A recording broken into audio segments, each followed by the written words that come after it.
The year was 2537, and humanity had finally found its place among the stars.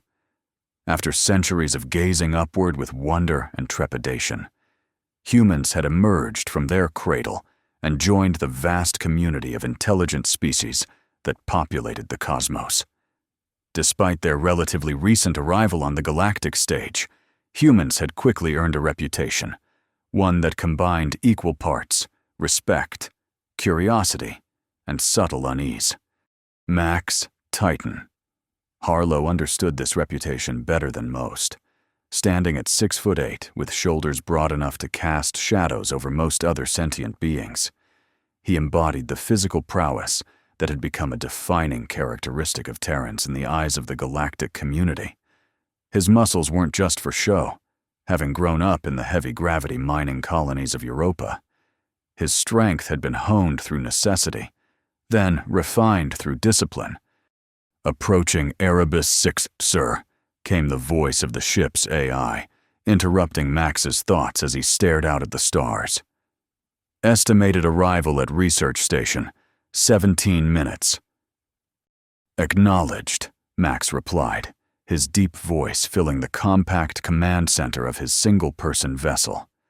The Juggernaut. His eyes remained fixed on the view screen, where a small, icy moon was gradually growing larger against the backdrop of space. Even from this distance, its surface glistened with patterns of crystalline blue and white, like a marble carved from the coldest depths of winter. This frozen rock had a name in human databases, Erebus 6, but most other species referred to it by the Killian term, Navacrax, which roughly translated to cold sleep. It was an appropriate name. Max thought, according to the mission briefing, the moon had remained untouched for millennia, its frozen surface hiding secrets that only recently had begun to attract attention from across the stars. Max's assignment was straightforward, at least on paper. Provide security for the Terran research team already stationed on Erebus 6. The team, led by the brilliant planetary physicist Dr. Lena Patel, had been studying the unusual energy readings emanating from beneath the moon's frozen crust. What had begun as a routine scientific expedition had quickly evolved into something more significant when the energy signatures had started showing patterns that defied conventional explanation.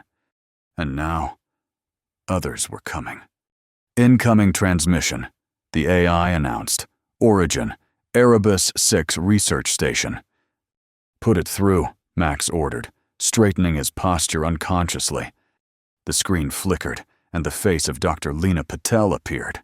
Her dark eyes showed signs of exhaustion, but her expression remained composed and professional.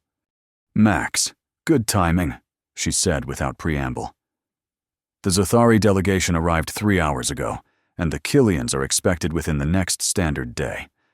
I need you here before things get any more complicated." Max raised an eyebrow. "Complicated how?" Lena glanced over her shoulder, then leaned closer to the screen, lowering her voice. "The energy signatures have intensified. Whatever's down there, it's becoming more active. The Zothari are already pressing for immediate core samples, and I'm running out of reasons to delay." "I thought this was supposed to be a collaborative research mission," Max said, frowning. "That was the diplomatic description." Lena's expression hardened. "In reality, it's more like a race. Everyone wants to be the first to understand and potentially harness whatever is causing these energy patterns." "And Earth Central?" "Wants us to maintain control of the situation while appearing cooperative." She sighed. "Just get here. Max, your presence alone might buy us some time." The transmission ended, leaving Max to contemplate the implications. He had served as security on numerous research missions before, but something about this one felt different. The involvement of multiple alien delegations always complicated matters, particularly when valuable discoveries might be at stake. 17 minutes later, the Juggernaut touched down on a landing pad adjacent to the research station. The moment Max stepped out of his ship, the bitter cold of Erebus 6 assaulted him, seeping through his thermal gear with surprising speed. The gravity was light, only about 40% of Earth standard, which made his movements feel unnaturally buoyant, despite his mass. The research station itself was a modular structure of interlocking hexagonal units, designed for efficiency rather than comfort. Its metallic exterior gleamed dully under the distant light of the system's star, resembling a scattered handful of silver coins against the moon's icy landscape. As Max approached the airlock, he noticed another ship docked nearby, a sleek, organic-looking vessel with the distinctive curved lines and iridescent hull material favored by the Zothari. Unlike human spacecraft, which tended toward utilitarian designs, Zothari ships were often described as looking like solidified liquid, their hulls seeming to flow rather than simply exist. The airlock cycled, and Max stepped into the station's main corridor. The temperature rose immediately, though it was still cooler than human standard, a compromise for the comfort of the various species now sharing the facility. "Max!" Lena's voice called out. She appeared from around a corner, striding toward him with purpose. Despite her small stature, she barely reached his chest. Her presence commanded attention. Her dark hair was pulled back in a practical bun, and her research uniform bore the patches of both the Earth Science Academy and the Interstellar Collaborative Research Initiative. "Dr. Patel," Max greeted her with a nod. "You look like you haven't slept in days." 3 days, to be precise, she confirmed without slowing her pace. "Walk with me. I want to brief you before you meet our guests." As they moved through the station's corridors, Lena spoke in a low, rapid voice. 6 months ago, we detected unusual energy patterns emanating from approximately 2 kilometers beneath the surface. At first, we thought it might be some form of geothermal activity, but the patterns were too regular, too structured. Then, 3 months ago, the patterns changed, became more complex, almost like a language. "Are you saying there's something intelligent down there?" Max asked, keeping his voice equally low. "I'm not saying anything definitive yet," Lena replied carefully. "But whatever it is, it's powerful. The energy readings have been steadily increasing. And last week, we detected what appeared to be a response to our scanning equipment." Max frowned. "It reacted to being observed?" "Precisely." Lena stopped at an intersection of corridors, checking that they were alone before continuing. "Earth Central believes this could be a significant discovery, potentially a new form of energy, or even a previously unknown sentient species. Either way, they want us to proceed with extreme caution." "And our alien friends?" Lena's expression darkened. "The Zothari delegation is led by Commander Zev Orin. He's insistent. Claims their advanced sensing equipment has detected signatures similar to ancient Zothari power sources. They're pushing for immediate deep drilling." "And the Killians?" "Haven't arrived yet, but their preliminary communications suggest they believe the energy patterns match some of their religious prophecies." She sighed. Between the scientific zealotry of the Zothari and the religious fervor of the Killians, we're stuck in a diplomatic minefield. Before Max could respond, a new voice interrupted them, melodic and precise, with the distinctive harmonic overtones characteristic of Zothari speech. "Dr. Lena Patel, I was hoping to continue our discussion about the proposed exploration timeline." Max turned to see a tall, slender figure approaching. The Zothari stood nearly as tall as Max himself, though their build was dramatically different, an almost impossibly thin frame supporting elongated limbs that moved with fluid grace. Commander Zev Orin's skin had the characteristic pearlescent quality of his species, shifting subtly between shades of pale blue and green depending on the angle of light. His large, almond-shaped eyes were entirely black, giving him an expression that humans often found difficult to read. "Commander Oren," Lena acknowledged with professional courtesy. "May I introduce Max Harlow, our security specialist from Earth Central." The Zothari turned those bottomless black eyes toward Max, his head tilting slightly in what might have been curiosity or assessment. "The human Strongman has arrived," he said, the words factual rather than mocking. "Your reputation precedes you. Max Harlow. The Zothari have observed the physical capabilities of Terrans with great interest." Max inclined his head slightly. "Commander, I hope my presence won't be necessary beyond standard security protocols." "As do I," Oren replied, though something in his tone suggested skepticism. "However, I must insist we revisit the matter of the core samples. Our sensors indicate the energy patterns are intensifying at an exponential rate. Delay is not merely inefficient, it may prove dangerous." Lena stepped forward. "Commander, as I've explained, we need to conduct further passive scans before any invasive procedures. The reactive nature of the energy source suggests immediate investigation." Oren interrupted, his melodic voice taking on a sharper edge. "The Zothari have encountered similar phenomena in the past. Our experience should guide this mission, not human caution." Max remained silent, observing the exchange while analyzing the Zothari commander. Though he appeared unarmed, Max knew that Zothari often carried sophisticated weapons that integrated seamlessly with their biology. More concerning was the subtle shift in Oren's skin tone, a deepening blue that, according to Max's briefings on Zothari biology, indicated increasing emotional intensity. "Perhaps we should continue this discussion after Max has had time to settle in," Lena suggested diplomatically. "We'll convene in the main research lab in 1 hour." Oren's gaze lingered on Max for a moment longer before he inclined his head in acquiescence. 1 hour, he agreed, before turning and gliding away with the effortless grace of his species. Once he was out of earshot, Max turned to Lena. "He seems determined."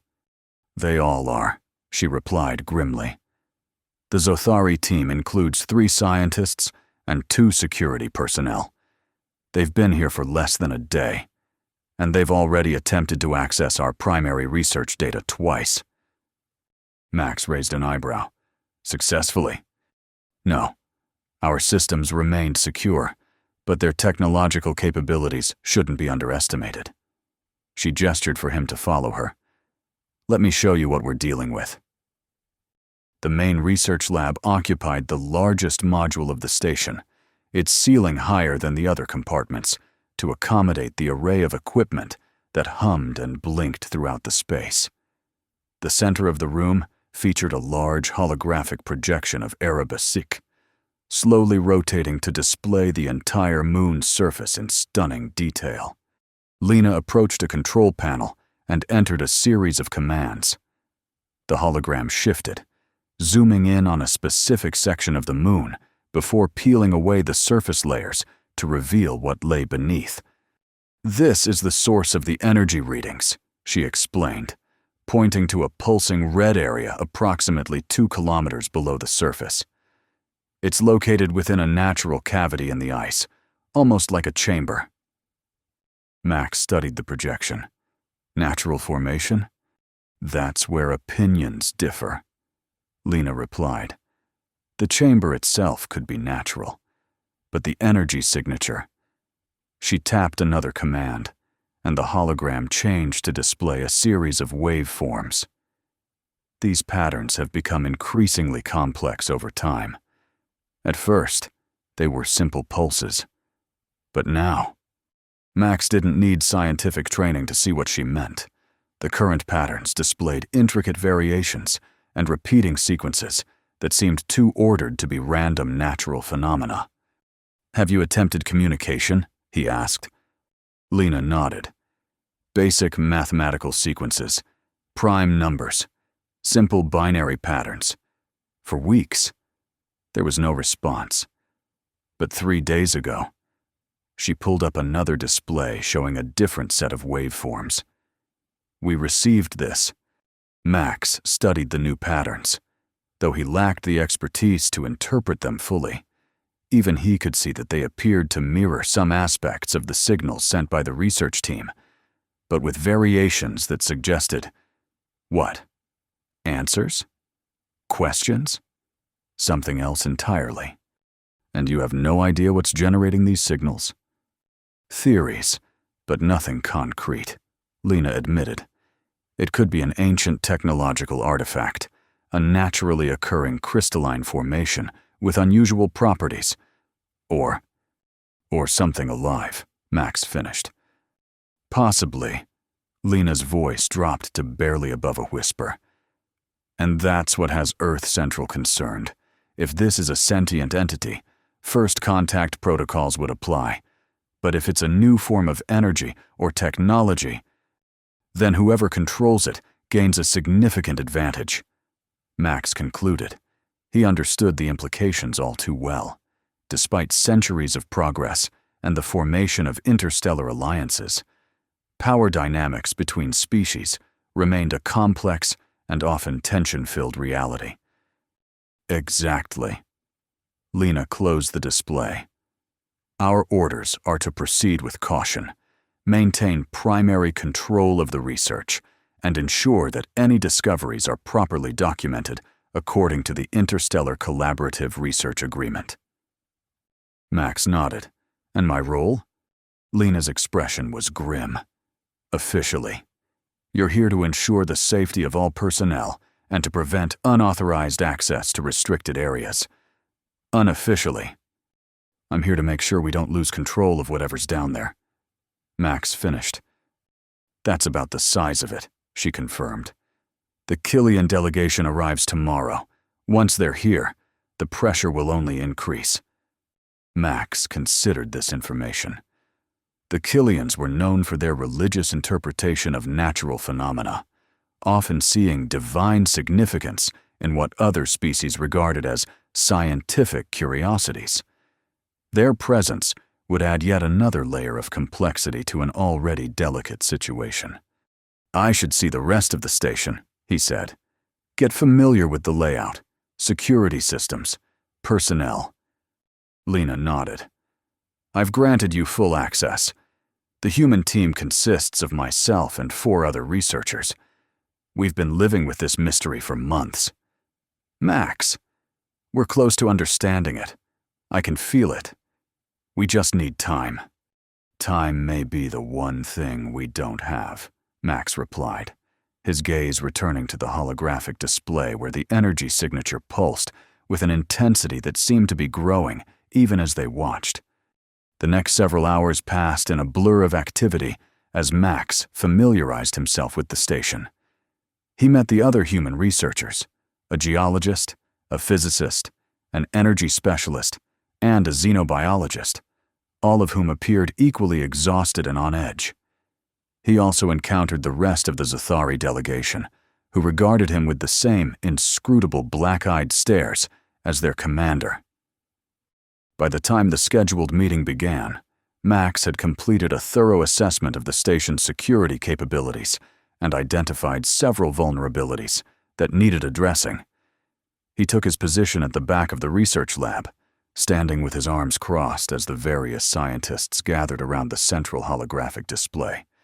Commander Oren and his team were the first to arrive, moving with their characteristic fluid grace. They arranged themselves on one side of the display, their pearlescent skin reflecting the blue light of the hologram.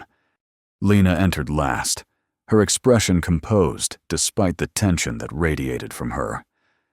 Thank you all for joining this briefing, she began. As you know, the energy signatures we've been monitoring have shown increased activity over the past 72 hours. Before we discuss next steps, I'd like to share the latest data. She activated the display, and a new set of readings appeared, more complex and intense than those Max had seen earlier. These readings were recorded just 30 minutes ago, Lena explained. As you can see, the patterns have evolved significantly. One of the Zothari scientists stepped forward, his elongated fingers gesturing at the display. These sequences bear remarkable similarity to ancient Zothari power matrices, he stated. This supports our hypothesis that what lies beneath the surface is a technological artifact, possibly of progenitor origin. The progenitors were a theoretical ancient species that many civilizations believed had seeded the galaxy with technology before mysteriously disappearing. While evidence of their existence remained scant, the discovery of inexplicable technological artifacts throughout explored space had fueled such theories for centuries. That remains one possibility, Lena acknowledged diplomatically. However, the reactive nature of the signals suggests something more complex than a static artifact. All the more reason to proceed with immediate core sampling, Commander Oren interjected. If this is indeed progenitor technology, it falls under the jurisdiction of the Galactic Heritage Preservation Act, which would grant the Interstellar Council primary authority. Max didn't miss the implication. The Zothari held considerably more influence on the Council than humans did. Before we make any determinations about jurisdiction, Lena countered, we need to establish exactly what we're dealing with. The signals have responded to our passive scans in ways that suggest sensitivity to external stimuli. An invasive procedure, such as core sampling, could trigger unpredictable reactions. Dr. Patel. Oren's voice carried a note of impatience. Your caution, while admirable, may be misplaced. The Zothari have encountered similar phenomena on 7 previous occasions. In each case, timely intervention prevented potential catastrophe. With respect, Commander, Lena replied. None of those previous cases exhibited the specific pattern evolution we're observing here. This is unprecedented. The debate continued, growing increasingly heated as the Zothari pressed for immediate action, while Lena advocated for continued observation. Max remained silent, watching not only the verbal exchanges, but also the subtle shifts in body language and tone that revealed the mounting tensions. Eventually, Lena called for a brief recess. As the Zothari delegation moved to one side of the lab to confer among themselves, she approached Max. They're not going to wait much longer, she said quietly. Oren has already hinted that they might invoke emergency protocols under the research agreement, which would allow them to override our authority if they can demonstrate imminent danger. Is there imminent danger? Max asked. Lena hesitated.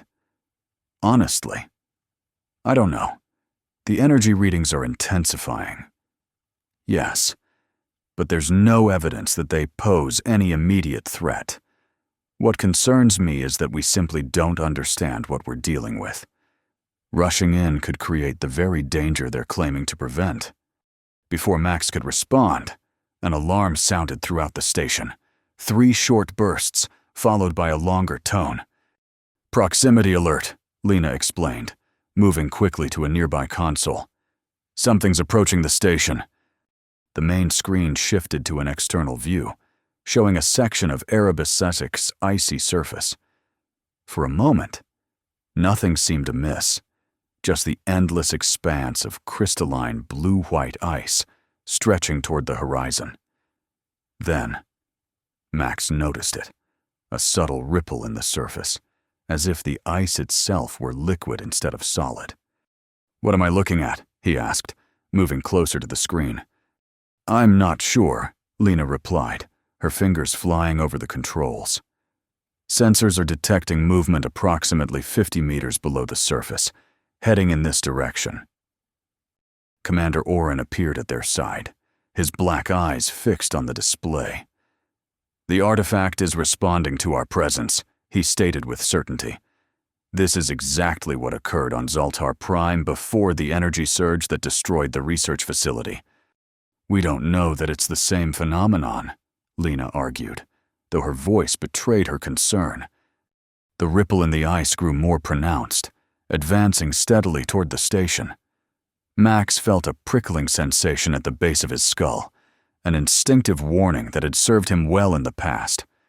"Distance to station perimeter?" he asked. 300 meters and closing. One of the human researchers reported, "Speed approximately 20 meters per minute." "Evacuation protocols?" Max directed this question to Lena. She shook her head. "Not yet. We need more data before we abandon months of research." Commander Oren's skin had shifted to a deep blue, a sign of alarm, or possibly anger. "Dr. Patel, you are endangering everyone on this station. The Zothari will not stand by while human stubbornness leads to disaster."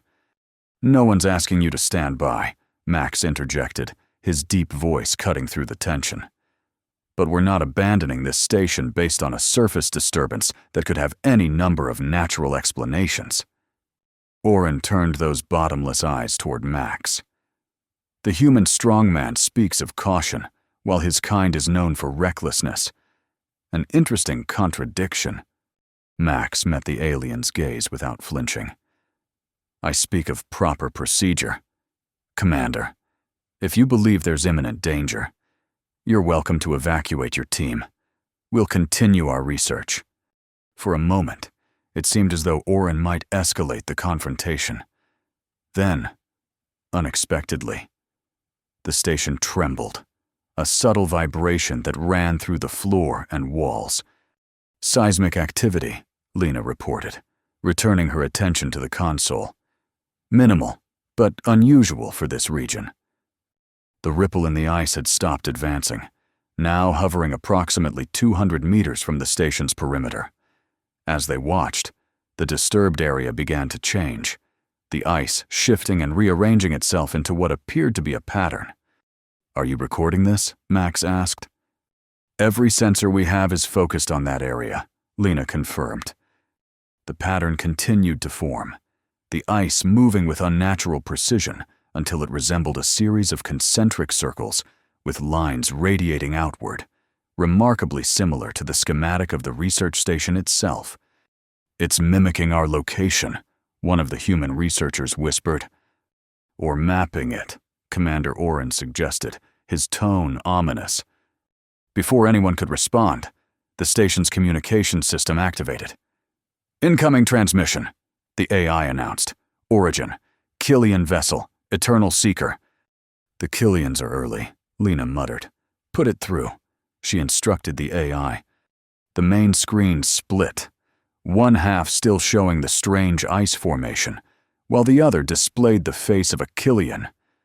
Unlike the slender, graceful Zothari, Killians were robust beings with dense, scale-like skin in various shades of amber and bronze.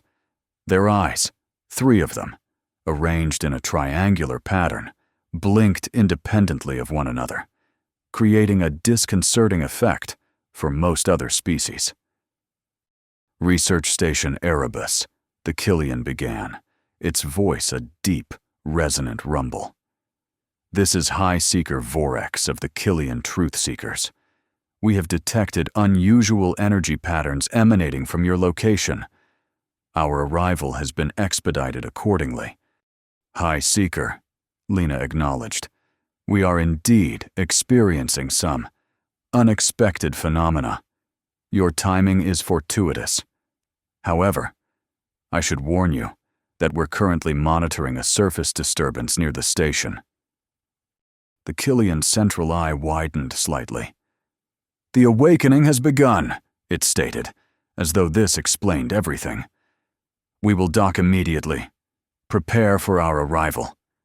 The transmission ended before Lena could respond. "The awakening?" Max questioned. "Killian religious terminology," one of the human researchers explained. "They believe that certain celestial bodies house dormant entities that will eventually awaken to signal the beginning of a new cosmic cycle." "Wonderful," Max muttered. "Scientists who want to drill and religionists who think we're witnessing the apocalypse. What could possibly go wrong?" As if in answer to his rhetorical question, the station trembled again, more noticeably this time. Simultaneously, the pattern in the ice began to pulse with a blue-white light that seemed to come from deep within the moon itself. "Energy readings are spiking," a researcher called out, "increasing by orders of magnitude." Max made a decision. "Dr. Patel, I recommend we move to caution level alpha, restrict movement outside the station, and prepare emergency protocols, just in case." Lena hesitated only briefly before nodding. "Agreed. All personnel are to remain inside the station until further notice. Research teams, I want continuous monitoring of that formation and the energy readings." Commander Oren stepped forward. "Dr. Patel, in light of these developments, the Zothari delegation formally requests permission to deploy our scanning equipment directly to the site of the disturbance. Our technology may provide insights that your human instruments cannot." It was a reasonable request on the surface, but Max caught the underlying implication. The Zothari wanted direct access to whatever was causing the phenomenon. Once they had that access, it would be difficult to maintain the carefully balanced control that Earth Central had mandated. Before Lena could respond, another alert sounded. "Killian vessel approaching docking bay 2, the station's AI announced.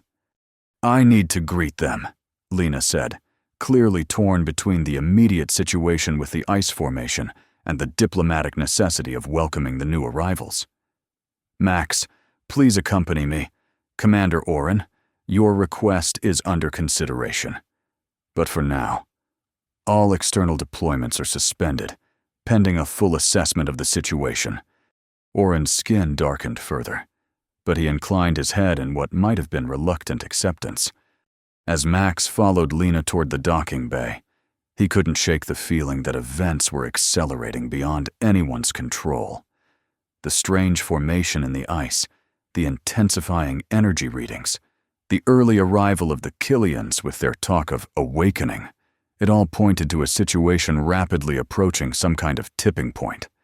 The Killian delegation consisted of 5 individuals, all dressed in the elaborate ceremonial garments that marked them as truth seekers, a group that blended scientific inquiry with religious devotion.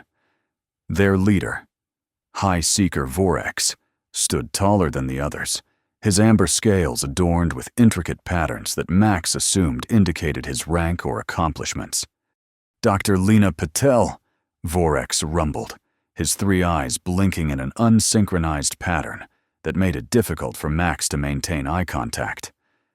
"The Killian Truth Seekers honor your discovery and request immediate access to the awakening site." Lena maintained her professional composure despite the Killians' presumptuous demand. "High Seeker Vorex, welcome to Research Station Erebus. I'm afraid there's been a misunderstanding. What you refer to as the awakening site is an unexplained phenomenon that we're currently investigating with caution. Access to the site is restricted for all personnel until we've assessed potential risks." Vorex's scales shifted slightly, their amber hue darkening at the edges, a Killian expression of displeasure or intensity. The eternal texts speak of the ice that moves as a harbinger of the 7th awakening. This is not merely a scientific curiosity. Dr. Patel, it is a cosmic event of profound significance. "I respect your beliefs," Lena replied diplomatically. "But my responsibility is to ensure the safety of this station and all its occupants. I invite you to join our research efforts from within the station, where we have extensive monitoring equipment tracking the phenomenon." For a moment, it seemed as though Vorex might object further. Then, unexpectedly, all 3 of his eyes blinked simultaneously, a sign of acquiescence in Killian body language. "We will observe from within, for now. But know that if the signs of awakening continue to manifest, the Killian Truth Seekers must fulfill our sacred duty to witness and interpret." "Understood," Lena said, though Max could tell from the tension in her posture that she was already calculating how to manage yet another complication. "Max Harlow, our security specialist, will show you to your quarters and brief you on station protocols." Max stepped forward, maintaining a neutral expression despite his wariness. "High Seeker, if you and your delegation will follow me." As he led the Killians through the station's corridors, Max was acutely aware of their scrutiny, not just of their surroundings, but of him specifically. Unlike the Zothari, who had regarded him with a mixture of scientific curiosity and diplomatic caution, the Killians seemed almost reverent in their observation. "You are the human Strongman," Vorex stated, rather than asked as they walked. "The one whose physical prowess is spoken of even among the stars." Max kept his pace steady. "I'm a security specialist," he corrected mildly. "My job is to ensure the safety of this station and everyone on it. The eternal texts speak of guardians at the time of awakening," another Killian intoned. "Beings of great strength who stand at the threshold between cycles." Max resisted the urge to sigh. Dealing with the Zothari's scientific arrogance was challenging enough. Navigating the Killians' religious interpretations promised to be equally trying. "Your quarters are through here," he said, deliberately changing the subject as they reached a section of the station designated for the Killian delegation. "You'll find environmental controls adjusted to Cillian preferences, and the station's AI can provide any additional information you might need." Vorex's central eye fixed on Max with unsettling intensity. "We will settle ourselves, but remember, human Strongman, when the ice that moves reveals its purpose, strength alone may not be sufficient." With that cryptic warning, the Killians entered their assigned quarters, leaving Max alone in the corridor. He stood there for a moment, processing the encounter, before turning to make his way back to the research lab. The situation was becoming increasingly complex, with the scientific ambitions of the Zothari now joined by the religious fervor of the Killians, both focused on a phenomenon that no one truly understood. When Max returned to the lab, he found Lena engaged in what appeared to be a heated discussion with Commander Oren. The Zothari's skin had deepened to a shade of blue that bordered on indigo, a clear sign of emotional intensity. "Is there a problem?" Max asked as he approached. Lena turned to him, her expression tightly controlled. "Commander Oren has informed me that the Zothari vessel detected what they believe to be a transmission from beneath the surface, directed toward the formation in the ice. He's requesting, again, permission to deploy their equipment." "Not requesting," Oren corrected, his melodic voice carrying an edge of steel. "Informing. The Interstellar Research Agreement includes provisions for independent action when new developments suggest imminent scientific breakthrough or potential hazard." Max moved to stand beside Lena, his presence a silent reminder of the human authority on the station. "And which is it, Commander? Breakthrough or hazard?" "Perhaps both," Oren replied smoothly.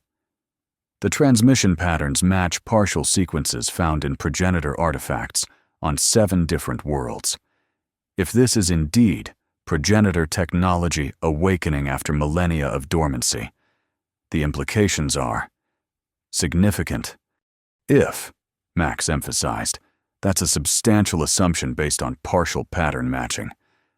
Before Oren could respond, the station trembled again, more violently this time, causing equipment to rattle and several researchers to stumble. The vibration lasted for nearly 10 seconds before subsiding.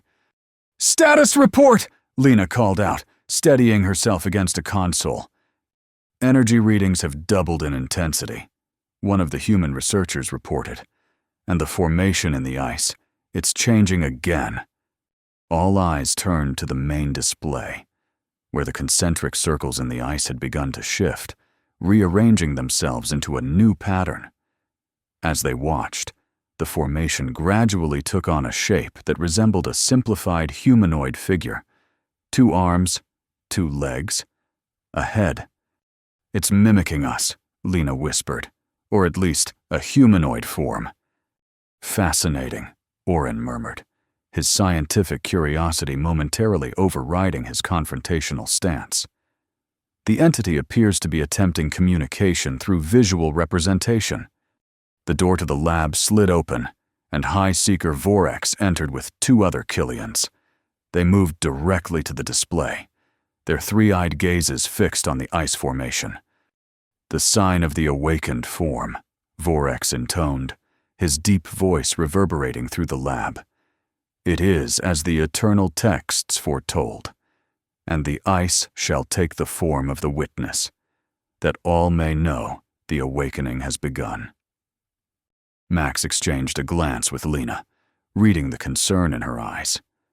The situation was rapidly evolving beyond scientific inquiry into something far more complicated, a nexus of scientific ambition, religious prophecy, and unknown power. "Dr. Patel," Max said quietly, "I recommend we contact Earth Central for updated instructions. This is escalating beyond our original parameters." Lena nodded slightly. "Agreed. I'll make the call from the Secure Communications module." She raised her voice to address the room. "I need to consult with our headquarters. Commander Oren, High Seeker Vorex, please continue to monitor the situation with my team. No action is to be taken without my authorization." As Lena left the lab, Max positioned himself near the door, a subtle but clear statement that he would be monitoring all activities in her absence. The tension in the room was palpable, with the Zothari and Killian delegations keeping to opposite sides of the space while maintaining their focus on the displays showing the ice formation. Minutes passed in uneasy silence, broken only by the occasional updates from the monitoring systems. The humanoid shape in the ice remained stable, though the energy readings continued to fluctuate at increasingly higher levels. Then, without warning, every screen in the lab flickered simultaneously. For a brief moment, they displayed not the ice formation or energy readings, but a series of symbols that resembled no written language Max had ever seen. "Did anyone else see that?" one of the human researchers asked, his voice tight with tension. "The entity has accessed our systems," a Zothari scientist stated, moving quickly to a nearby console. "Fascinating. It appears to be attempting to communicate through our own technology." "The awakened one seeks the worthy," Vorex declared. "It tests us before revealing its purpose." Max moved toward the main control station, his instincts on high alert. "Lock down the core systems," he ordered the human technician. "Isolate the research networks from station operations." Before the technician could comply, the screens flickered again, and this time, the strange symbols remained, pulsing with the same rhythm as the energy readings from beneath the ice. "Translation algorithms are failing," the technician reported. "Whatever this is, it doesn't match any known linguistic patterns in our database."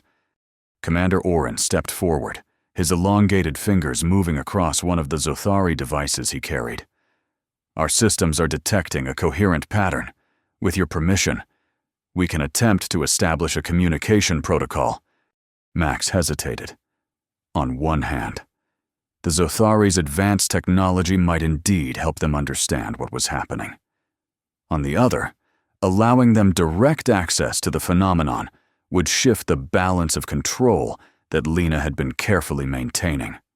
Before he could decide, the station shook violently, not a mere tremor this time, but a sustained quake that sent equipment crashing to the floor and forced everyone to grab onto whatever solid fixtures they could find.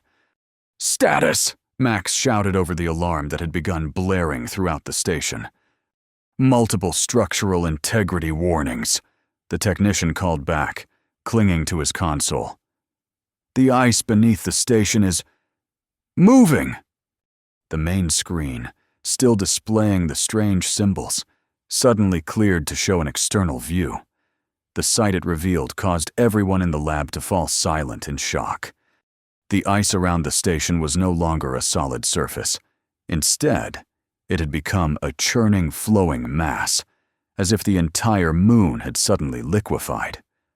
The humanoid shape that had formed earlier was now much larger, its features more defined, rising from the turbulent surface like a giant made of living ice. "The Awakened One takes form!"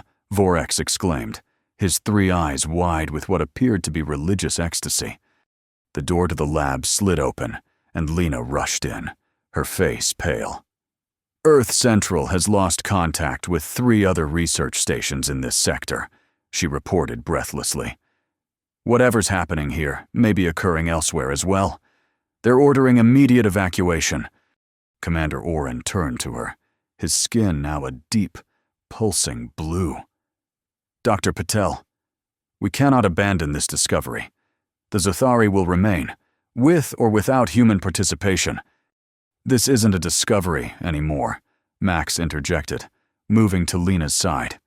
"It's potentially a system-wide emergency. We're evacuating, all of us." Vorax stepped forward, his massive form blocking the path to the door. "The Killian truth-seekers will not flee from the awakening. It is our sacred duty to witness." The standoff was interrupted by another violent tremor, stronger than before. The lights flickered, and several systems went offline momentarily before emergency power engaged.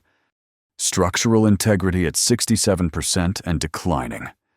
The station's AI announced with mechanical calm, "Recommend immediate evacuation."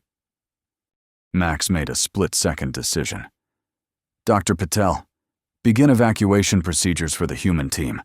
I'll handle our guests." Lena hesitated only briefly before nodding. "All human personnel, proceed to emergency evacuation protocols. Gather only essential research data. Departure in 15 minutes.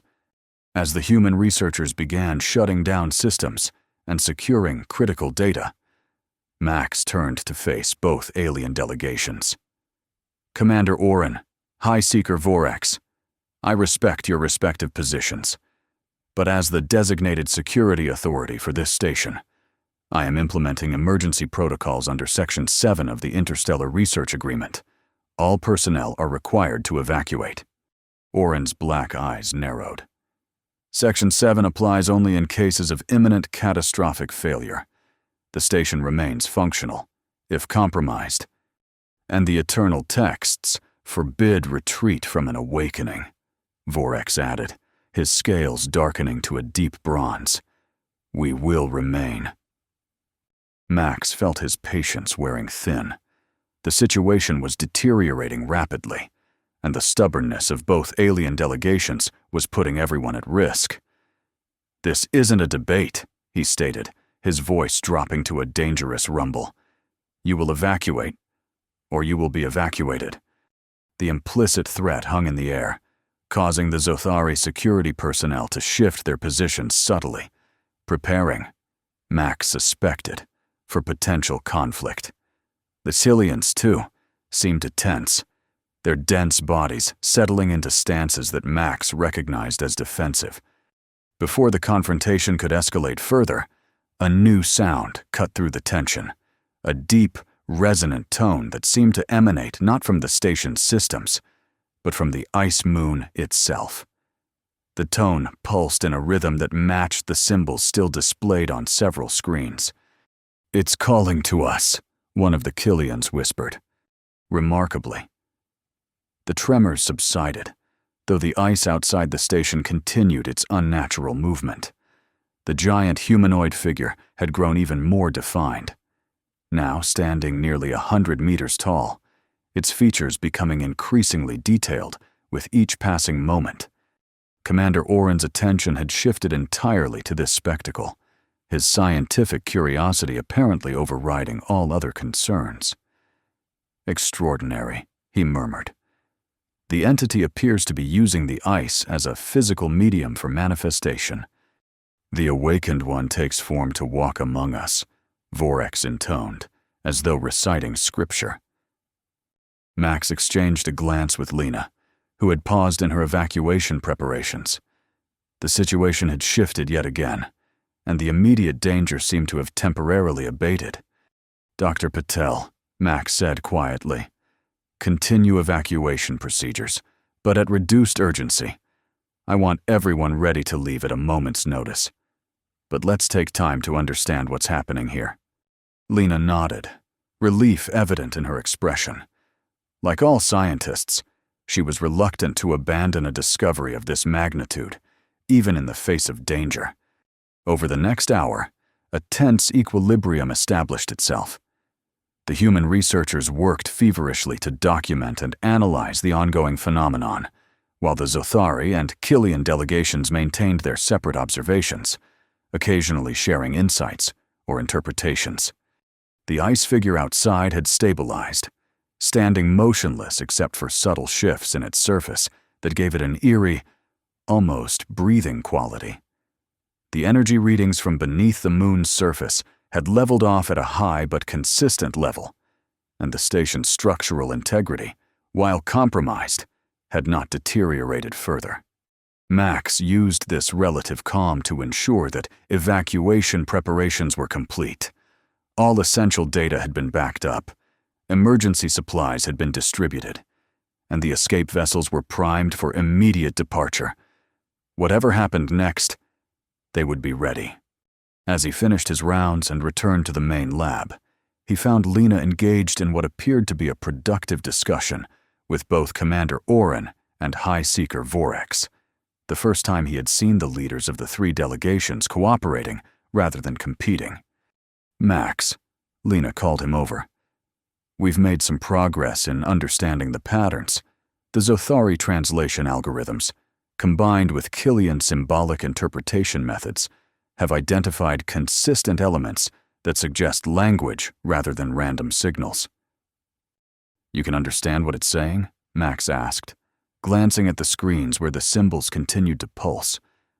Not exactly, Lena admitted, but we're beginning to recognize patterns that correlate with specific events. For instance, this sequence, she pointed to a particular group of symbols, appeared just before the tremors subsided. And this one has been present since the ice figure formed. The eternal texts speak of the language of creation, Vorex added, words that shape reality itself. What we observe may be the physical manifestation of such language. Commander Oren, for once, seemed to find common ground with the Killian. While I would not frame it in religious terms, the correlation between these symbols and physical events suggests a form of direct manipulation, perhaps a technology so advanced that it can alter matter through information transfer alone. Max absorbed this information, trying to see beyond the scientific and religious interpretations to the practical implications. So, this entity, whatever it is trying to communicate and physically manifest simultaneously? That's our current hypothesis, Lena confirmed. And there's something else. She lowered her voice slightly. The patterns have shifted in response to our attempts at communication. It's learning, adapting, trying to find common ground. Before Max could respond, the station's AI interrupted. Alert! Approaching vessel detected. Configuration matches Killian battlecruiser, Divine Arbiter. High Seeker Vorex's scales rippled in what appeared to be surprise. We did not summon reinforcements, he stated, his three eyes blinking in an agitated pattern. The Divine Arbiter is a Killian military vessel, Max said, his suspicion evident. Why would it be approaching an isolated research station? I do not know, Vorex admitted. The Truth Seekers operate independently from the Killian Defense Force. This is unexpected. Commander Oren's skin had shifted to a wary shade of blue-green. Dr. Patel, I recommend we accelerate evacuation procedures. The presence of a military vessel suggests the situation may have escalated beyond our knowledge. For once, Max found himself in agreement with the Zothari commander. Lena, we should... His words were cut short by a new transmission that activated on the main screen without request. The face that appeared belonged to another Killian, But unlike Vorex's amber scales, this individual's were a deep, burnished copper, adorned with military insignia. Research Station Erebus. This is Admiral Krell of the Killian Defense Force, the figure announced, its voice carrying the same resonant quality as Vorex's, but with a harder edge. We have detected anomalous energy signatures consistent with prohibited technology activation. By authority of the Interstellar Security Compact, we are assuming jurisdiction over this situation. Prepare for boarding. Lena stepped forward, her expression determined, despite the clear threat. Admiral Krell, this is Dr. Lena Patel, Station Commander. We are conducting authorized research under the Interstellar Collaborative Research Agreement. There is no prohibited technology involved, only a natural phenomenon that we are studying. Krell's 3 eyes narrowed simultaneously. Our sensors indicate otherwise. Dr. Patel, the energy signature matches patterns associated with forbidden progenitor weaponry. We will arrive in 17 minutes. Any resistance will be considered hostile action. The transmission ended abruptly, leaving a stunned silence in the lab. Forbidden weaponry. Lena turned to Commander Oren. Is that why the Zothari were so interested in this moon? Did you know what was down there? Oren's skin had paled to an almost translucent blue. We suspected similarities in the energy patterns, but not weaponry. Our interest was purely scientific. And the Killian Defense Force? Max directed this question to Vorex. How did they know to come here? Vorex's scales had darkened with what appeared to be anger, or possibly shame. The Truth Seekers are required to report any signs of awakening to the Ancestral Council. They must have alerted the Defense Force without our knowledge. Regardless of how they knew, Max said grimly, we now have a Killian battlecruiser approaching with the apparent intention of seizing control of this station and whatever lies beneath the ice. Options? People? Lena's mind was clearly racing. We could try to explain that this isn't technology at all, at least, not in the conventional sense. It's responding, learning, adapting. That suggests something more akin to a sentient entity than a weapon. The Killian Defense Force will not be persuaded by such arguments. Vorex warned. If they believe this is forbidden technology, they will take whatever measures they deem necessary to contain or destroy it. Including destroying the station and everyone on it, Commander Oren added. Max made a decision. We evacuate. Now. All of us. He turned to Lena. Whatever this phenomenon is, we can't protect it if we're dead. We take our data. We leave. And we make our case to the Interstellar Council directly. For a moment, it seemed as though both Oren and Vorex might object. Then, unexpectedly, the entire station shuddered, not with the violent tremors of before, but with a single, powerful pulse that seemed to reverberate through the very structure of the facility. Every screen in the lab suddenly displayed the same symbol, larger and more complex than any they had seen before. And outside, the massive ice figure began to move. It's walking, one of the human researchers whispered in awe. Indeed. The colossal humanoid shape had taken a single step forward, its movement causing ripples to spread across the moon's surface like waves on water. As they watched, it took another step, and another, each movement more fluid than the last, as though it were becoming more accustomed to its physical form. The awakened one walks, Vorex exclaimed. The prophecy is fulfilled. Fascinating, Oren murmured. It appears to be heading toward. What is it doing? The ice figure had stopped moving forward. Instead, it had raised one massive arm, pointing toward the sky, or more specifically, toward the direction from which the Killian battlecruiser would be approaching. It knows, Lena realized. Somehow, it's aware of the threat, As if in confirmation, the symbol on the screens changed again, pulsing with increased intensity. The ice figure's outstretched arm began to glow with a blue-white light that grew brighter by the second. "Energy readings are spiking again," a technician reported. "Whatever it's doing, it's drawing massive amounts of power from below the surface." Max felt a chill that had nothing to do with the station's temperature. "It's preparing to defend itself," he stated with grim certainty, "against a Killian battlecruiser." The implications were staggering. If this entity, whatever it was, possessed enough power to threaten a military vessel designed for interstellar combat, the potential for devastation was enormous. "We need to stop it," Max decided. "If it attacks the battlecruiser, this situation will escalate beyond containment. It could trigger an interspecies incident, possibly even conflict." "How do you propose to stop it?" Commander Oren asked, genuine curiosity in his voice. "We barely understand what it is, let alone how to influence its actions." Max turned to Lena. "You said it's been learning, adapting, trying to communicate. Is there any way we can send it a clear message? Make it understand the potential consequences?" Lena's expression was a mixture of doubt and determination. "We've been trying to establish meaningful communication for hours with limited success, but perhaps..." She moved to the main console and began entering commands. "If it's monitoring our systems, accessing our data, then it might be able to understand visual representations."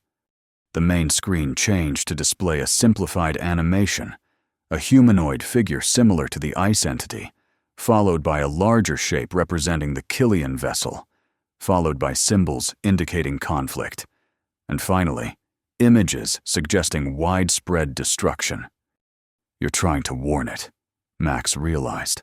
"Show it that attacking the battlecruiser could lead to greater conflict." "It's rudimentary," Lena admitted. "But if this entity is as intelligent as its adaptations suggest, it might grasp the concept." For several tense moments, there was no response. The ice figure remained motionless, its arms still outstretched, glowing with that ominous blue-white light. The energy readings continued to climb. Then, abruptly, the glow began to fade. The massive arm lowered slowly, and the figure turned, not toward the station, but toward the distant horizon of the ice moon. "It understood," Lena breathed, relief evident in her voice. "Or it's simply changing tactics," Commander Oren cautioned. Before anyone could speculate further, the station's AI announced, "Killian vessel Divine Arbiter, now entering orbital range. Estimated arrival, 9 minutes." "We're out of time," Max stated. "Final evacuation order. All personnel to emergency vessels immediately." This time, there was no argument. The human researchers quickly secured their stations, while the Zathari and Killian delegations gathered their essential equipment. Max coordinated the evacuation, ensuring that all critical data was preserved and that the evacuation route remained clear. As the various teams made their way toward the evacuation vessels, Max and Lena remained in the lab, monitoring the situation for as long as possible. "The ice figure is moving again," Lena reported, her eyes fixed on the display. "It's walking away from the station, toward the far side of the moon." "And the energy readings?" "Still high, but stable. No indication of imminent discharge." Max nodded, processing this information. "It's retreating. Maybe it understood your warning after all."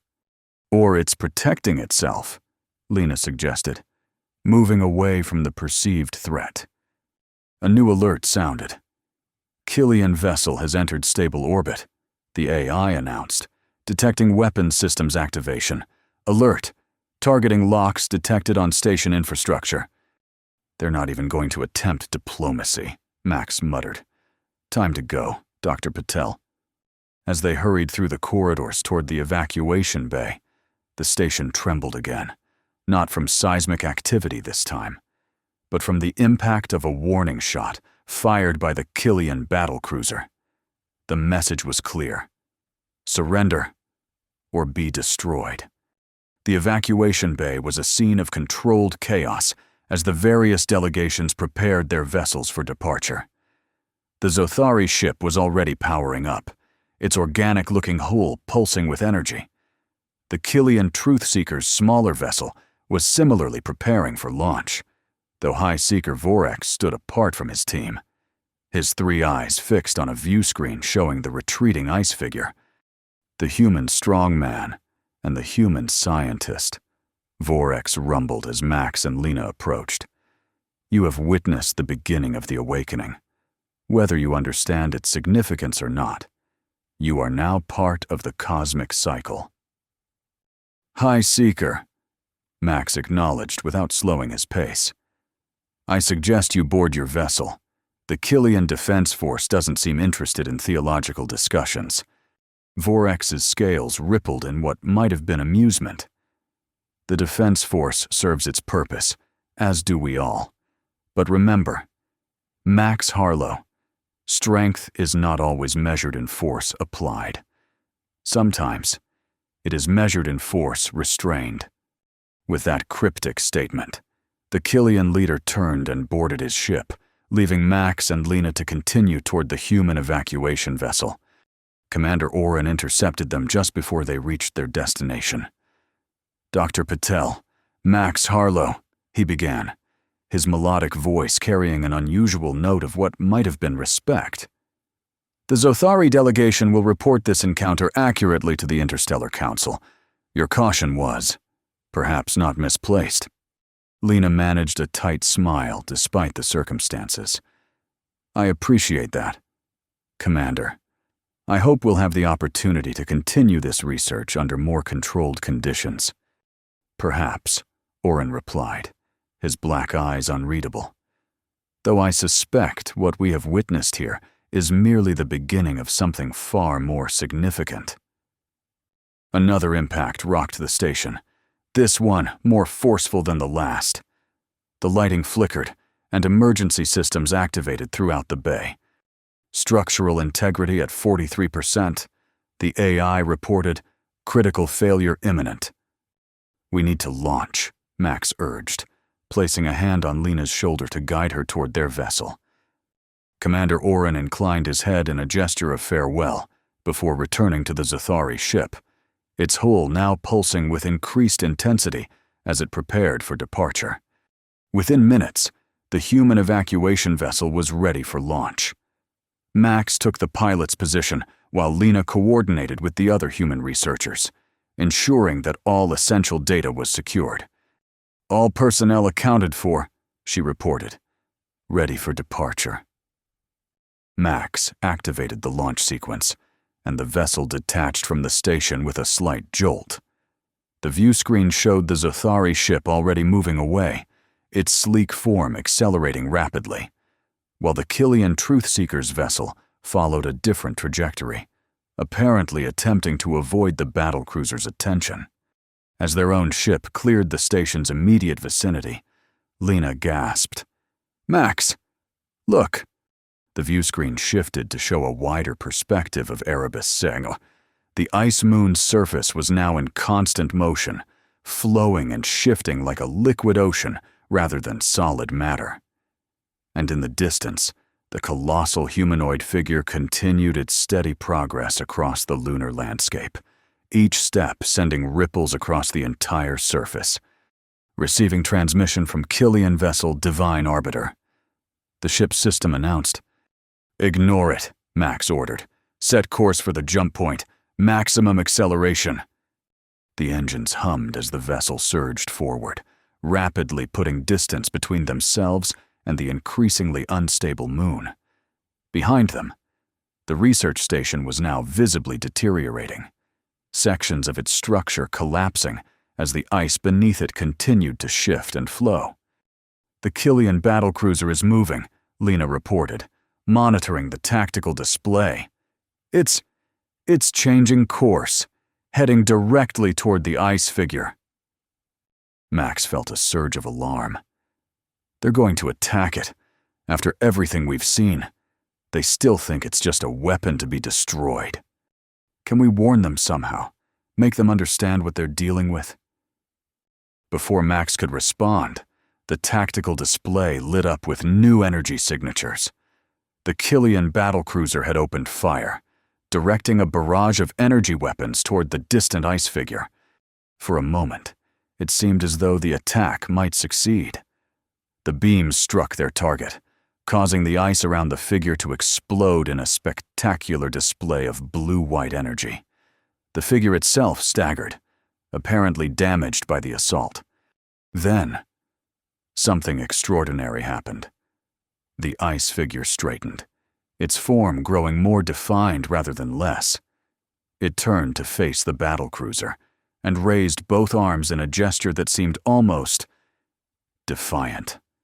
"Energy readings off the scale," one of the human researchers called out. "Whatever it's doing, it's drawing power from deep within the moon."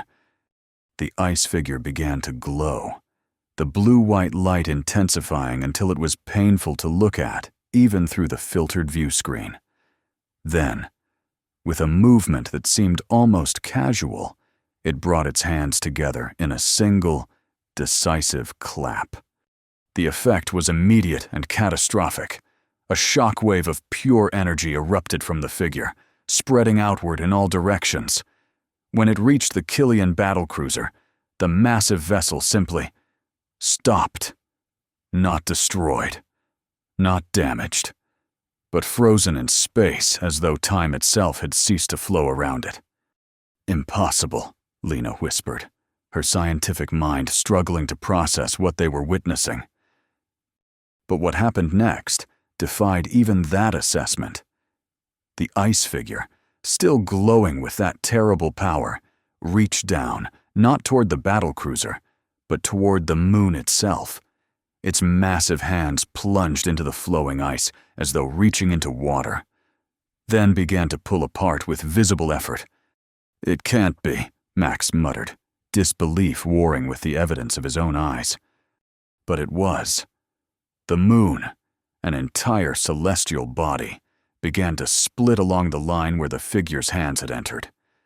A chasm opened, widening with each passing second, revealing a core of blinding blue-white energy that had been hidden beneath the icy surface.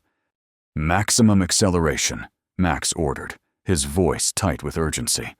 "Get us out of here. Now." The engine strained as the vessel pushed to its limits, racing away from the disintegrating moon. Behind them, the impossible continued to unfold. The ice figure, now dwarfed by the scale of its own actions, continued to pull the moon apart, the chasm widening until it was clear that the entire celestial body was being torn in two. "All of our instruments are offline," Lena reported, her voice shaking slightly. "The energy discharge is overwhelming our sensors." Max didn't need instruments to know that they were witnessing something beyond human comprehension. The view screen, operating on basic optical principles, continued to function, showing the moon splitting into two distinct halves that slowly began to drift apart. The ice figure stood between them, its form now composed entirely of the blue-white energy that had been contained within the moon. It seemed to grow, expanding until it was larger than either half of the shattered celestial body, its humanoid shape becoming increasingly abstract and ethereal. "It's changing," Lena observed, scientific curiosity momentarily overriding her shock. "Evolving, or transforming." Indeed. The entity, for it was clear now that this was a living, sentient being of some kind, was losing its humanoid appearance. Its form shifted and flowed, becoming something more akin to a vast network of light and energy, spreading outward to encompass both halves of the broken moon. And then, as suddenly as it had begun, the transformation stopped. The entity, now a sprawling web of energy connecting the two halves of Erebus Sixth, pulsed once with blinding intensity and vanished, Where there had been a single ice moon, there were now two smaller ones, their surfaces once again solid and stable. The Killian battlecruiser, released from whatever force had held it immobile, drifted aimlessly in space, its systems apparently offline. What just happened? One of the human researchers asked, breaking the stunned silence that had fallen over the evacuation vessel. I don't know, Lena admitted, her voice barely above a whisper. But I don't think it was destroyed. It just changed form, perhaps ascended to a different state of existence. Max checked their course and speed, confirming that they were still heading toward the jump point that would allow them to return to Earth-controlled space.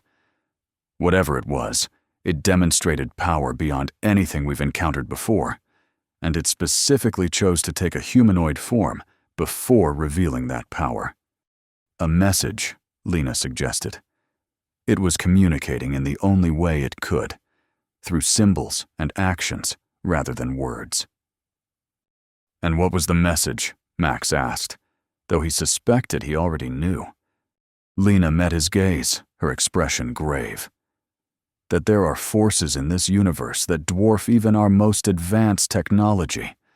That power can take forms we barely comprehend, and that sometimes strength is measured not in what you destroy, but in what you become. The view screen showed the twin moons growing smaller as their vessel continued its retreat.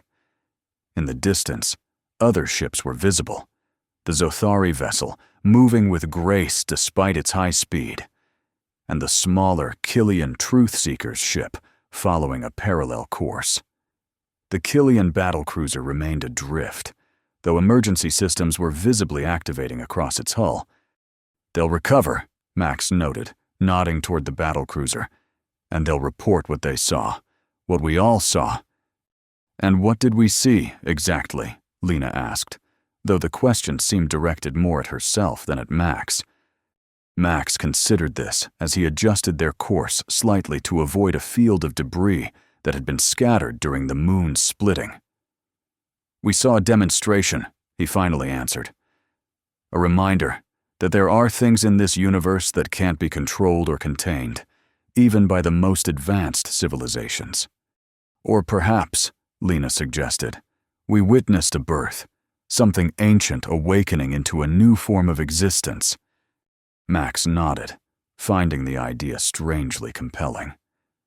Either way, I don't think anyone who witnessed it will forget what happened here, especially not our alien friends. Indeed, as they continued their journey back toward Earth space, reports began to filter in through their communication systems. The Zothari delegation had already transmitted preliminary findings to their homeworld, describing what they termed a transcendent energy entity of unprecedented power. The Killian Truthseekers were broadcasting religious interpretations of the event to all who would listen, proclaiming the fulfillment of ancient prophecies.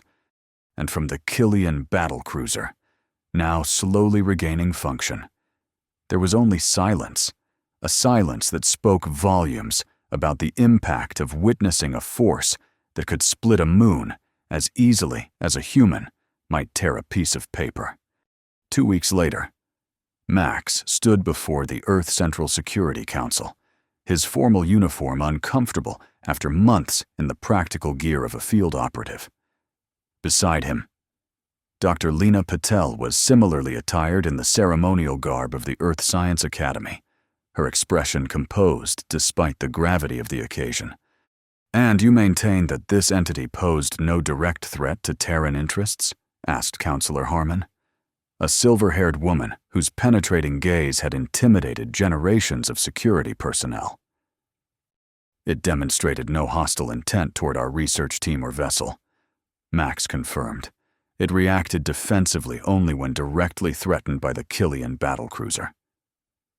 By tearing an entire moon in half, another counselor noted dryly. A rather extreme defensive measure, wouldn't you agree? Lena stepped forward slightly.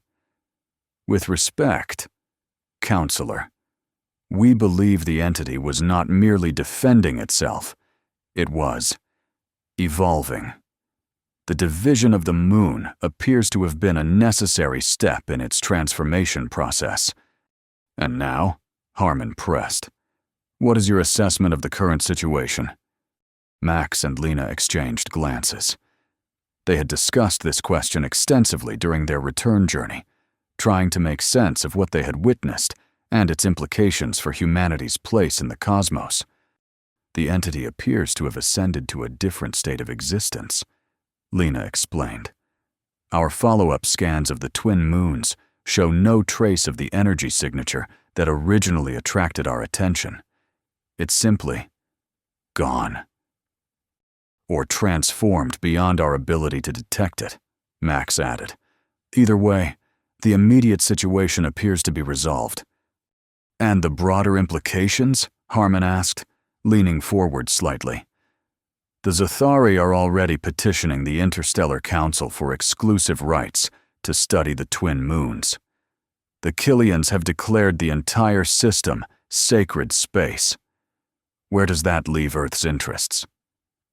Max straightened his posture, meeting the counselor's gaze directly. It leaves us with a choice, ma'am. We can engage in the same competitive scramble for advantage that nearly led to disaster, or we can recognize that what we witnessed may be beyond any single species' ability to comprehend or control. You're suggesting cooperation? Another counselor's tone made it clear he found the idea naive. I'm suggesting humility, Max corrected. What we encountered on Erebus 6 wasn't a weapon to be seized or a resource to be exploited. It was a being of immense power that chose to reveal itself in a form we could recognize before transcending to something beyond our understanding. And in doing so, Lena added, it sent a message to all spacefaring species, a reminder that the universe contains wonders and terrors that dwarf our petty competitions. Counselor Harmon leaned back, her expression thoughtful. An interesting perspective, and one that seems to have made an impression on our counterparts in the galactic community. She activated a display showing recent diplomatic communications. The Zothari have withdrawn their petition for exclusive access to the twin moons. The Tilian Defense Force has issued a formal apology for their hasty action at Erebus 6, and perhaps most surprisingly, we've received no fewer than 17 requests for joint research initiatives from species that have traditionally been reluctant to collaborate with humans. Max nodded, unsurprised. The entity's display of power would have been impressive regardless, but the fact that it chose a humanoid form before that display, it created an association that won't be easily forgotten. When a human strongman tore an ice moon in half, alien explorers lost their courage, Lena murmured, quoting a phrase that had apparently begun circulating among the Zothari after the incident. Not precisely accurate, Max noted with a slight smile, but perhaps useful as a diplomatic tool. Counselor Harmon studied them both for a long moment before speaking again. Your recommendations, then? Establish a joint research outpost at the twin moons, Lena said promptly. Invite participation from all major spacefaring species. Study not only the physical aftermath, but also the cultural and psychological impact of the event. And maintain a security presence, Max added, not to control access, but to ensure that the research remains collaborative and transparent, to demonstrate that humanity's strength lies not just in our physical capabilities, but in our willingness to face the unknown alongside others. The council chamber fell silent as the members considered these recommendations. Finally, Harmon nodded. We will take your suggestions under advisement. You are dismissed. As they left the chamber, Max and Lena paused in the antechamber, momentarily alone before they would go their separate ways. She to the Science Academy to continue analyzing the data from Erebus 6, he to his next assignment. "Do you think it's still out there?" Lena asked quietly. "The entity in its new form?" Max gazed out through a panoramic window that offered a view of Earth's night side, the planet's cities glittering like stars against the darkness. "I think," he said slowly, "that we've been given a glimpse of something ancient and powerful that has existed alongside us all along. Whether it's still watching, or whether it has moved on to some other plane of existence, I don't know. But you believe it was sentient? Conscious? It understood enough to mimic our form, to communicate through symbols we might recognize, to show restraint when it could have destroyed us all." Max turned to face her. "Yes, I believe it was conscious, and I believe it chose to reveal itself to us for a reason." Lena smiled slightly. "A reminder that we're not alone in the universe, that there are beings and forces beyond our comprehension." "Perhaps," Max agreed. "Or maybe it was simpler than that. Maybe it was just saying hello." They stood in companionable silence for a moment longer, contemplating the vastness of space and the encounter that had changed their understanding of humanity's place within it. Then, with a nod of mutual respect, they parted ways. Two humans forever marked by their encounter with something greater than themselves, yet strengthened by the knowledge that even in a universe of wonders and terrors, humanity had earned its place among the stars, and somewhere beyond the limits of human perception, something vast and ancient and newly transformed continued its journey through the cosmos, carrying with it the memory of a frozen moon, a research station, and a species whose form it had borrowed briefly before ascending to something greater. 6 months after the Erebus 6 incident, Max found himself on assignment at the newly established Joint Species Research Facility orbiting the twin moons. The facility, a massive structure of interlocking modules contributed by various species, represented something unprecedented in galactic politics, a truly collaborative effort born not of necessity or treaty obligations, but of shared wonder and humility. Impressive view, isn't it? The voice belonged to Dr. Lena Patel, who had approached silently to stand beside him at the observation deck's panoramic window. Below them, the twin moons of what was once Erebus 66 rotated slowly in their new orbital dance, their crystalline surfaces occasionally catching the light of the distant star and flashing with blue-white brilliance.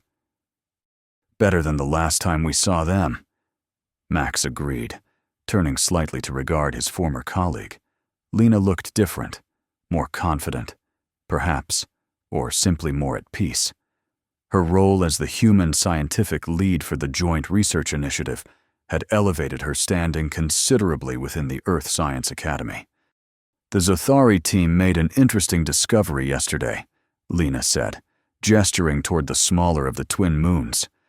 "Crystalline formations with embedded energy patterns. Nothing like the original signatures we detected, but definitely artificial." "Messages?" Max asked, his interest piqued. "We think so.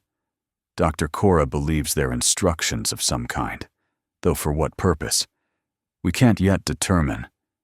She referred to the lead Zothari researcher, a brilliant crystallography expert who had joined the project despite initial reservations from her government. Max nodded thoughtfully. "And the Killians? Have they found religious significance in these crystals as well?" Lena's lips quirked in a small smile. "Actually, they've been surprisingly pragmatic. High Seeker Vorex has been collaborating closely with our xenobiologists, comparing the crystalline patterns to ancient Killian texts.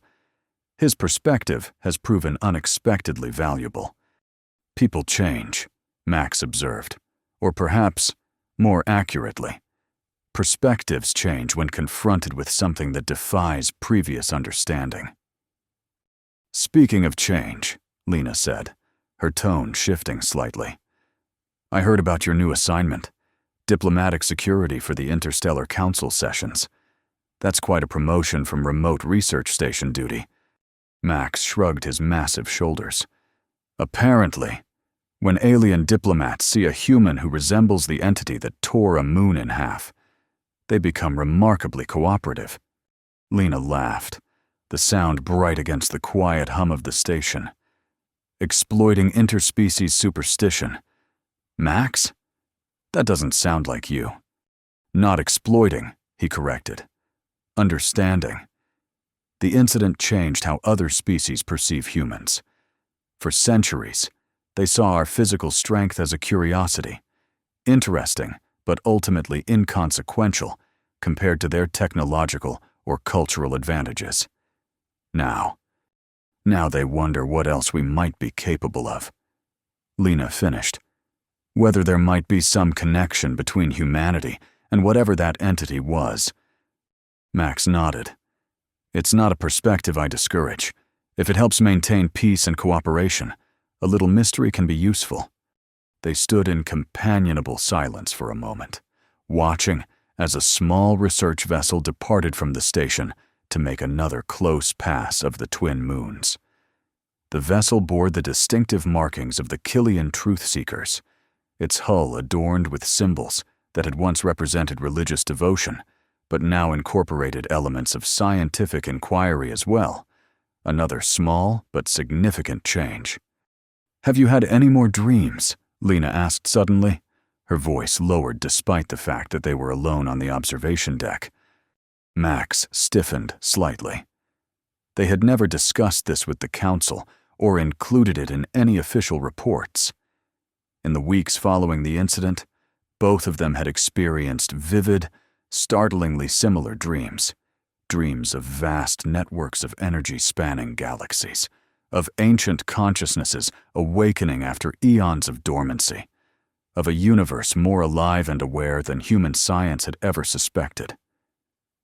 Occasionally, he admitted, less frequently now. You? The same. They're fading, I think, like echoes growing fainter with distance. She turned to face him directly. Do you think it was trying to tell us something? Show us something beyond our normal perception? Max considered this question carefully. The dreams had been too consistent, too coherent to dismiss as mere psychological after-effects of a traumatic experience. Yet they defied rational explanation or analysis. I think, he said slowly, that when you encounter something that exists on a fundamentally different scale of being, whether in size, power, or consciousness, perfect understanding may be impossible. But glimpses, impressions, those might be the best we can hope for. And what impression did you get? Lena pressed. Max turned his gaze back to the twin moons, their serene beauty belying the cataclysmic event of their creation. That we're part of something larger. That consciousness exists in forms we've barely begun to comprehend. And that somehow, for reasons I still don't understand, our form, the human form, held meaning for an entity that could tear worlds apart. Lena nodded slowly. It chose to look like us before revealing its power. Of all the forms it could have taken. Precisely. Max straightened, his imposing height casting a long shadow in the starlight that filtered through the observation window. And that's why I accepted the diplomatic assignment, not to intimidate, but to remind. Remind who of what? Lena asked, though her expression suggested she already knew the answer. To remind other species that appearance can be deceiving. That great power doesn't always announce itself with displays of technology or dominance. And perhaps most importantly, to remind humans that our strength isn't measured by our ability to tear things apart, but by our capacity to bring them together. He gestured toward the research facility around them, a testament to interspecies cooperation that would have seemed impossible before the Erebus 6 incident. This is our true strength, not muscle or technology, but adaptability. The ability to face the unknown and grow from the encounter. Lena smiled, a genuine expression that reached her eyes. The Strongman becomes a philosopher. Another unexpected transformation. Maybe that was the point all along, Max suggested. Transformation, evolution, becoming something more than what we were. As if in response to his words, one of the twin moons flashed with sudden brilliance, a brief pulse of blue-white light that seemed to ripple across its crystalline surface before fading back to normal. The station's sensors registered the event, but found nothing unusual in its wake, just another mysterious occurrence in a system that had become known for defying conventional explanation.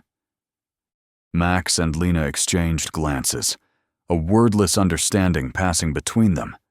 Whether coincidence or response, the timing was perfect, a reminder that some questions might never be fully answered, and that perhaps the greatest wisdom lay in accepting the mystery while continuing to explore. "I should get back to the lab," Lena said eventually. "The Zothari team is waiting for my input on the crystalline analysis, and I have a security briefing to prepare for." Max acknowledged. "The Killian Defense Force has requested permission to establish a small outpost here, ostensibly for protection, though I suspect they're still hoping to understand what happened to their battlecruiser."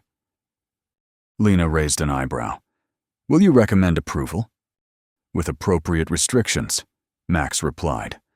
"Isolation breeds suspicion. Inclusion fosters understanding." Another lesson from Erebus 6. As they parted ways, each heading to their respective duties, Max paused for one final look at the twin moons. Somewhere out there, beyond human perception, the entity that had created them continued its cosmic journey. Whether it still observed them, still remembered the brief encounter with beings so much smaller and simpler than itself, was impossible to know. But Max liked to think that it did, that in some unfathomable way, the connection remained.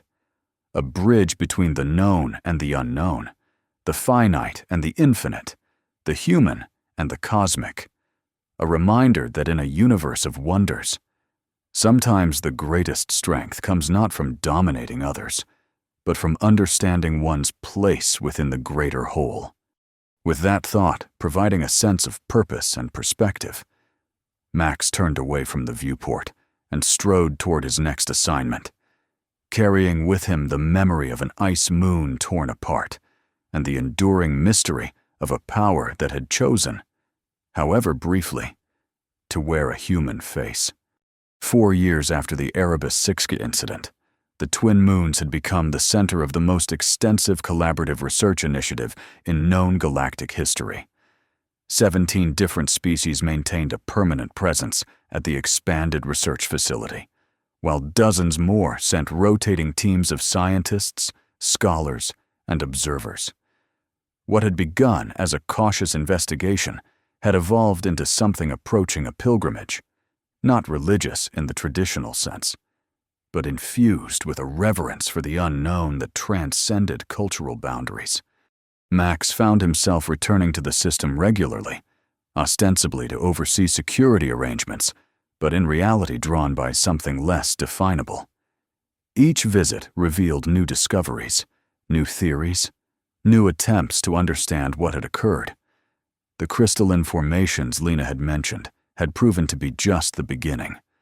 Both moons were riddled with structures and patterns that defied conventional explanation, their complexity revealing itself layer by layer as research techniques advanced. On this particular visit, Max had arrived to find the research facility in a state of controlled excitement. A team of Zothari crystallographers, working in conjunction with Chilean linguists and human quantum physicists, had announced a breakthrough in deciphering some of the more complex, crystalline patterns. "Not a language in the conventional sense," Dr. Cora explained during the briefing, her pearlescent skin shifting through shades of excited blue-green. But definitely a form of organized information storage. The patterns encode multidimensional mathematical constructs that appear to describe— well, that's where interpretation becomes challenging. Spatial coordinates? Suggested one of the human scientists. Possibly, Cora acknowledged, but if so, they reference dimensions beyond our normal perception. The mathematics is elegant, but almost incomprehensible in standard three-dimensional terms. High Seeker Vorax, who had become a permanent fixture at the research facility, his religious perspective gradually blending with scientific methodology, offered his interpretation. "The Awakened One left us a map," he stated, his three eyes blinking in sequence. "Not to a physical location, but to a state of being, a potential future." Max, observing from the back of the briefing room, found himself nodding slightly in agreement. The dreams that he and Lena had experienced, though faded with time, had left him with a similar impression of vast networks extending beyond normal space, of consciousness operating on scales and in dimensions that human language strained to describe. After the briefing, he sought out Lena, finding her in her private lab where she was examining a three-dimensional projection of one of the more complex crystalline formations. "A map to a state of being," Max said by way of greeting. "Poetic, but perhaps not entirely wrong."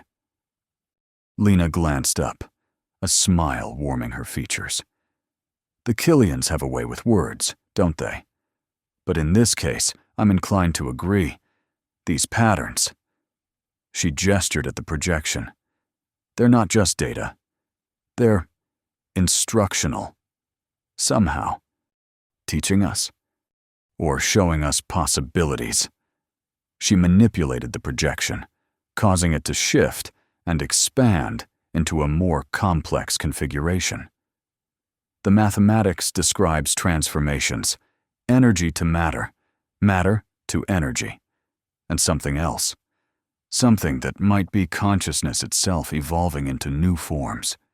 Max studied the projection, finding that certain aspects of it triggered faint echoes of his dreams, networks and patterns that seemed familiar on some deep, intuitive level.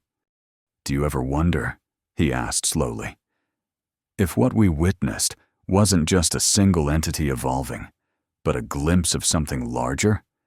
A process that's been occurring throughout the universe for billions of years?" Lena's eyes lit with intellectual excitement. Consciousness evolving towards something beyond our current understanding?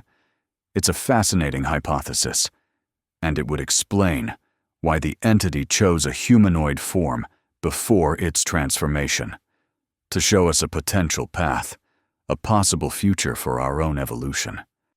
"Not just humans," Max corrected. "All conscious beings, the Zothari, the Killians, hundreds of other species, all at different stages of technological and cultural development, but all sharing certain fundamental qualities of awareness, of consciousness." "A cosmic evolutionary ladder?" Lena suggested, though her tone indicated she found the concept overly simplistic. "Not a ladder," Max said, the words coming from some intuitive place he couldn't fully identify. "A web, a network. Consciousness interconnected across space and time, gradually becoming aware of itself as a unified phenomenon rather than isolated instances." He pointed to a particular section of the crystalline projection, where the patterns formed what looked like nodes connected by intricate filaments. Like this, not hierarchical, but interconnected, each node maintaining its individuality while simultaneously participating in something larger. Lena studied him with a mixture of scientific curiosity and personal concern. "These aren't just theoretical musings, are they? This is connected to your dreams." Max nodded slowly. "They've changed over time, become clearer in some ways, more abstract in others, less about specific images and more about concepts, connections, potential. You never mentioned this in your reports to Earth Central, Lena observed. Neither did you, he countered with a slight smile. Some things exist in the space between official documentation and personal experience, between science and intuition. Lena's expression became thoughtful. The Killians would say you're experiencing a spiritual awakening. The Zathari would hypothesize about telepathic imprinting from the entity. Earth scientists would probably recommend a neurological examination. And what would Dr. Lena Patel say? Max asked, genuinely curious about her perspective. She considered the question carefully, her gaze moving between Max and the crystalline projection that slowly rotated between them. I would say that when a human mind encounters something that exists beyond its normal parameters of understanding, the result is neither purely rational nor purely mystical. It's what a translation, an attempt to contextualize the incomprehensible within familiar frameworks. And if those frameworks prove insufficient, then new ones must be created, she replied simply. That's the essence of scientific progress, isn't it? Expanding our frameworks of understanding to encompass new discoveries, new possibilities. Max nodded, finding comfort in her pragmatic yet open-minded approach. And the practical implications? If these crystalline patterns really are some kind of instruction manual for consciousness evolution? Lena laughed softly. Then we have a lot of studying to do, and perhaps more importantly, a lot of cooperation ahead of us. If consciousness itself is the next frontier, no single species can explore it alone. We'll need the perspectives, the experiences, the unique cognitive approaches of every sentient being willing to join the endeavor. Unity and diversity, Max murmured. Another lesson from Erebus 6. Their conversation was interrupted by an alert from the station's communication system. Priority message for Max Harlow. The AI announced. Origin. Earth Central Security Council. Max exchanged a glance with Lena before acknowledging the alert. I'll take it in the secure communications module. The message was brief, but significant. A new anomaly had been detected in a distant sector, energy patterns bearing striking similarities to those originally discovered on Erebus 6 before the transformation. Earth Central was assembling a research team, and given his experience, Max was being offered command of the security detail. When he emerged from the communications module, Lena was waiting, her expression making it clear she'd already guessed the content of the message. Another one? She asked simply. Max nodded. Different system, similar energy signature, early stages, based on the readings. Earth Central is putting together an expedition, and they want the human strongman who witnessed an ice moon torn in half, Lena concluded. Something like that. Max's expression was thoughtful rather than concerned. Though I suspect this time, the approach will be different. Less about control and containment, more about observation and understanding. Will you accept? Max glanced out the nearest viewport, where the twin moons hung in the void like a reminder of both cosmic power and cosmic mystery. Yes, he said after a moment. But I've requested certain conditions. A truly multi-species research team, full transparency in all findings, and a specific scientific lead. Lena raised an eyebrow. Anyone I know? Max smiled. Earth Central agreed that the foremost expert on what they're now calling transcendent energy entities should head the scientific aspects of the mission. I haven't agreed yet, Lena pointed out, though her eyes betrayed her interest. You will, Max said with certainty, because whatever is happening out there, whatever these entities are, whatever they're becoming or helping us to become, it's bigger than any single research project. It may be the most important discovery in the history of sentient life. Lena didn't argue the point. Instead, she turned to gaze out at the twin moons alongside him. Do you think it's the same entity? Moving to a new location? Starting the process again? Or another of its kind, Max suggested. Perhaps they're scattered throughout the cosmos, dormant until… What? Until they sense developing consciousness nearby? Until conditions are right for their own evolution? Until they decide it's time to reveal themselves? Questions without answers, Lena mused. The best kind of scientific mystery. For now, Max agreed. But perhaps not forever. The crystalline patterns, your research, the collaborative work being done here, it's all pointing towards something. A new understanding of consciousness itself, of our place in a universe that may be far more aware, far more alive than we ever imagined. As if in response to his words, both twin moons flashed simultaneously with that now familiar blue-white light, a brief, synchronized pulse that the research teams had documented countless times but never managed to predict or explain. Max and Lena watched in comfortable silence as the light faded, leaving the moons once again serene and mysterious against the backdrop of stars. Whatever signal or response the flash represented, it felt appropriate, a reminder of how much remained unknown, yet how much potential lay in the continued quest for understanding. I'll start preparing for the expedition, Lena said eventually. There's a lot to coordinate if we're assembling a multi-species research team, and I'll brief Earth Central on the security protocols we've developed here, Max added, approaches that emphasize cooperation rather than control. As they parted ways, each moving toward their respective responsibilities, Max found himself reflecting on the journey that had brought them to this point. From a routine security assignment on a remote ice moon to the threshold of what might be a fundamental shift in understanding consciousness itself, it was a path neither of them could have anticipated. Yet it felt right somehow. Natural. As though the human strongman and the human scientist had been meant to witness that first transformation, to carry its lessons forward, to help bridge the gap between what was and what might be, and somewhere beyond human perception, in dimensions that existed alongside yet separate from conventional space-time, something vast and aware continued its ancient work, revealing itself not through force or dominance, but through mystery and possibility, inviting not submission, but evolution, not fear, but understanding.